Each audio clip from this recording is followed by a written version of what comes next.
적어도 6월 달까지는 큰 글로벌 정책 이벤트는 없는 거네요. 네, 없다고 보시면 됩니다. 백진수 파트너가 보시기에는 네. 지금 현재 3월 달에 정책 이벤트가 마무리되면서 네. 지금 그 추후에 우리가 체크해야 될 어떤 중요한 포인트가 있다든지 또 네. 내지는 또 지금의 현재 반등이 어느 정도 기간 정도까지 네. 이어질 수 있는지를 먼저 전망 좀 해주시죠. 네, 지난번 제가 증시철연선 나왔을 때 시황 이야기를 했을 때 그 시나리오 이야기를 좀 했었던 적이 있었는데 이제 앞으로 3월달 처음 들어갈 때 이제 3월에 정책 이슈가 워낙에 많기 때문에 이게 전부 다 시장 친화적으로 나온다면 오히려 이제 시장의 반등을 기대할 수 있지 않을까 이렇게 말씀을 드렸는데요. 네. 저는 이 반등이 지금 저항대까지 올라왔습니다만 여기서 끝이 아니라 추가적으로 더 이어질 수 있지 않을까라고 생각을 합니다. 왜냐하면 아까도 이제 앞에서 살펴주셨다시피 특별하게 지금 시장은 누를 만한 이슈가 별로 없다라는 겁니다. 이제는 더 이상 이미 지금 현재 나왔던 이슈들은 저 우려 요인들은 이미 다 시장에서 인지를 하고 있는 부분이고 그럼 추가적으로 더 나올 수 있는 악재가 있느냐 그런 부분도 지금 많지 않은 상태에서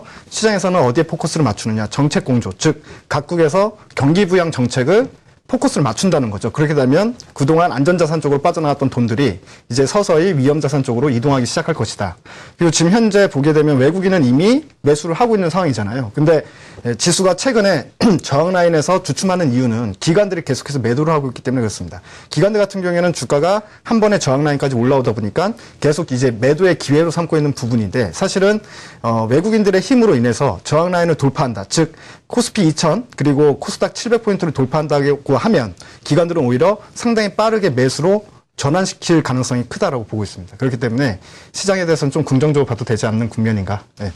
이성우 부장도 그동안 트너도 상반기까지의 증시를 좀 전망한다면 지금 현재의 거래소가 백진수 파트너의 예상은 어느 정도 수준까지 상승을 전망하고 계십니까?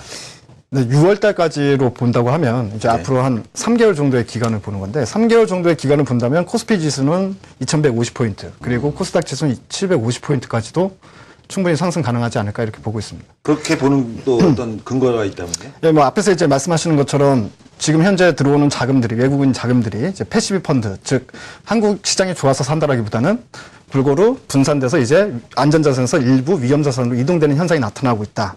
그렇게 말씀을 드리고 있는데요.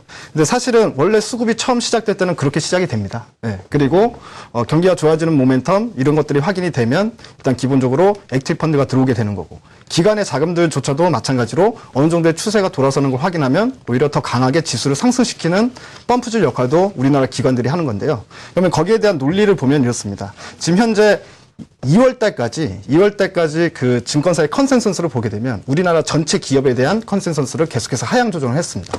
근데 3월 달 되면서 유가가 반등하고 그다음에 달러가 떨어지고 그리고 정책 공조 효과가 나타나니까 지난주에 나왔던 컨센서스는 전부 다 증권사에서 또다시 목표 주가를 이제 EPS 증가를 상향시키고 있거든요. 1분기 실적에 대해서. 예, 1분기 실적에 대해서 3월 달은 효과를 보는 기업들이 분명히 존재한다라는 겁니다. 이런 식으로 이제 예를 들어서 뭐 시장이 올라가는 이유는 가장 좋은 거는 경기가 좋아져서 올라가는 것도 있지만 사실 지금 현재는 글로벌 증시는 경기 둔화입니다.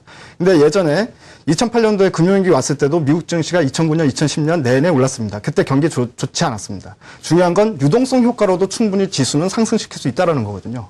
그래서 일단 이런 관점으로 지금은 우리가 좀 쳐다볼 수 있는 구간이 아닌가라고 생각을 하고 있습니다. 네, 뭐 마찬가지로 보는 1분기 국내 기업의 실적 시즌 돌입에 따른 전체적인 업종 기상도 네. 일단 먼저 좋은 쪽, 그러니까 네. 좀 호전이 예상이 되는 쪽은 어느 쪽부터 우리가 좀 찾아봐야 될까요? 제가 한번 그 증권사 컨센서스를 한번 봤었습니다. 네. 그래서 2월 달 거와 그리고 3월 달 거를 봤는데 왜 그러냐면 2월 달과 3월 달이 차이가 많이 납니다. 그러니까 증권사에서 예상했던 1분기 실적 기상도 자체가요.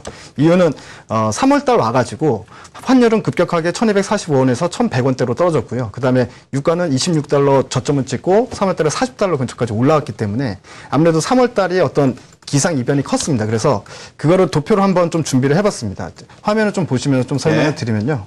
일단 2월 달에 증권사 컨센서스 봤을 때 이제 상승 업종으로 그러니까 1분기 순이익이 좀 증가할 것이다라고 본 업종이 이제 IT 가전 그리고 기계, 유틸리티, 화장품, 의류 쪽 이렇게 이제 나왔고요. 그 다음 화면을 보면 1분기 순이익 증가율이 이제 떨어지는 업종으로는 조선, 운송, 그다음에 디스플레이, IT 하드웨어, 철강 이쪽으로 봤습니다. 근데 3월달 와서 약간 변화가 나타나는데요. 3월달에 증권사들이 어떻게 보고 있느냐? 오히려 아까 2월달까지만 해도 안 좋을 거다라고 예상했던 산업재가 가장 큰 폭으로 증가할 것이다라는 어떤 뒤바뀐 전략이 나옵니다. 그렇기 때문에 헬스케어, 뭐 소재, 유틸리티 이쪽이 오히려 그러니까 2월달까지만 해도 안 좋게 봤던 업종이 3월달 들어서는 가장 좋게 보고 있는 이런 업종을 보고 있거든요. 그래서 이제 이거는 이제 증권사에서의 어떤 섹터별 순이익 예상치가 그만큼 급변하고 있다, 빨리 바뀌고 있다는 걸 보여드리는 거고요. 제가 봤을 때도 마찬가지로 이 3월달에 2월달까지는 실적이 안 좋았는데 3월달에 급격히 좋아지는 쪽이 아무래도 화학, 정유 그리고 철강. 뭐 화학은 원래 좋았지만 이제 정유, 철강 뭐 이런 쪽이 결국에는 3월 달에 어떻게 보면 위너 아닌가 뭐 그렇게 보고 있는 상황이고요. 삼성전자 실적이 가장 빨리 나오지 않습니까? 근데 저는 이제 삼성전자보다 오히려 LG전자가 조금 더 모멘텀이 좋지 않을까라고 보고 있습니다. 이유는 이 같은 시기에 G5와 그다음에 이제 갤럭시 7이 나왔는데요. G5에 대한 어떤 반응이 훨씬 더 좋더라. 뭐 이제 그런 정도로 말씀드리겠습니다. 알겠습니다. 그리고 또 보시는 가장 실적 전망과 또 주가 전망이 좀 밝은 쪽은 어느 쪽으로 보이십니까? 네, 일단 김동현 부장님과 그 겹치는 부분 말씀드리면요. 최근에 이제 스마트폰에 탑재된 카메라를 보게 되면 다 듀얼 카메라로 이제 탑재가 되고 있습니다. 아이폰 7도 듀얼 카메라가 나올 거고요.